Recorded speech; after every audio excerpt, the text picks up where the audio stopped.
तर नाशिकमध्ये शरद पवार जयंत पाटील थांबलेल्या हॉटेलमध्ये सुनील तटकरे येऊन गेले।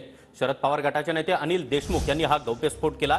तटकरेंची आमच्या काही कार्यकर्त्यांसोबत भेट झाल्याचं देखील देशमुखांनी म्हटलंय। सुनील तटकरे आमच्या संपर्कात नाहीत असं देखील नंतर देशमुखांनी स्पष्ट केलंय।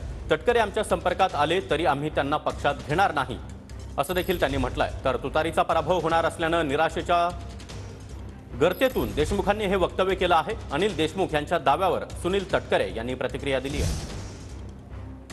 पवार साहेबांनी सांगितलं, जे आमच्या पक्षातून आम्हाला सोडून गेले त्यांना पक्षात घ्यायचं नाही, हे पक्षाचं धोरण आहे। देशमुख साहेब, आज तुम्ही नाशिकला आहे, जयंत पाटील साहेब होते, पवार साहेब होते, तिकडे तटकरे पण आहेत, भुजबळ पण नाशिकला आहेत, काय एकंदरीत नक्की चाललंय? काय भेटीगाठी वगैरे असं देखील काय झालं? काय चर्चा? आता तटकरे साहेब या हॉटेलला येऊन गेले असं कळलं, माझी भेट झाली नाही। आमच्या काही कार्यकर्त्याची भेट झाली, बाकी अजून कोणाच्या आमच्याच पक्षाच्या लोकांच्या आमच्या भेटी झाल्या। पवार साहेबांच्या संपर्कात जरी आले ते आमच्या, तरी आम्ही त्यांना घेणार नाही वापस।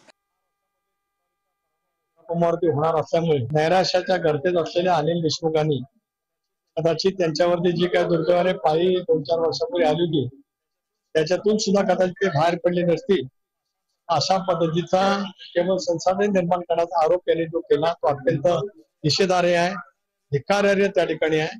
त्याचा मी तीव्र शब्दामध्ये त्या ठिकाणी निषेध करतो। माझही कोणाची भेट होण्याचा काही प्रश्न नाही।